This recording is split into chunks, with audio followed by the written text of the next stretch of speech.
Okay, so for the second section of the solo, we're playing these next licks over the 4 chord, so we're in the key of G minor, and the 4 chord here is basically just a C power chord.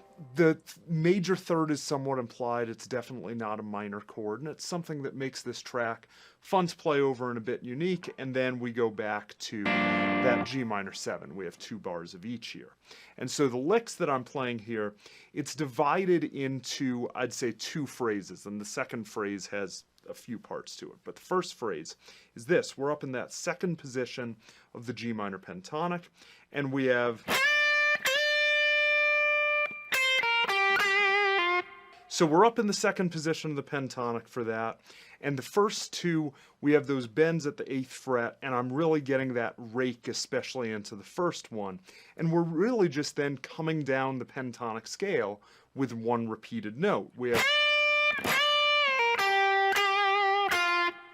And again, you'll notice I'm using quite a few downstrokes there because nothing's at the speed where it's necessary for me to start alternate picking, and I want to get that aggression there, that attitude, and you notice that vibrato on the last note.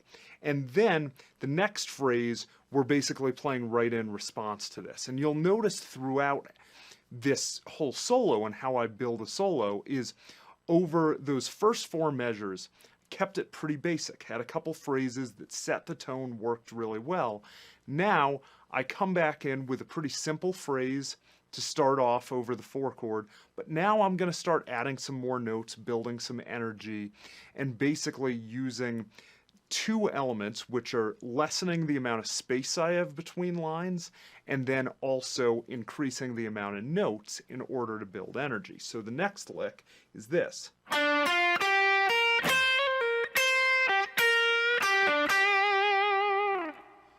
So we're all there still, second position of the pentatonic in G minor, and we're starting on the G string, coming really right up the scale.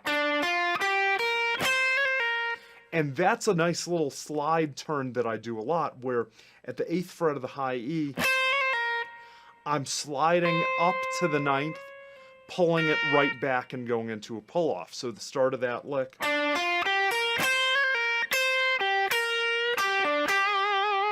And then I end with that very Albert King-esque end to it with the... And again, just getting good vibrato on that last note, thinking about having... I'm thinking they're a somewhat wide and I'd say medium fast vibrato. And then to end this phrase, I now use a lick to shift down and play this, where I'm just now coming in to the first position of the G minor pentatonic, starting on the B string there. And you'll notice that then I basically play that same motif that we had up here, just down an octave.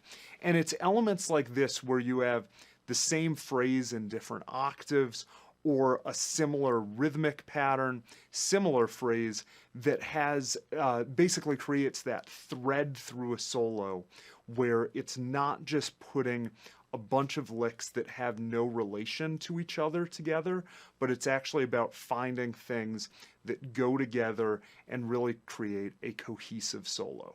So now that we've taken a look at that second section, we're going to move on to the third section of this solo.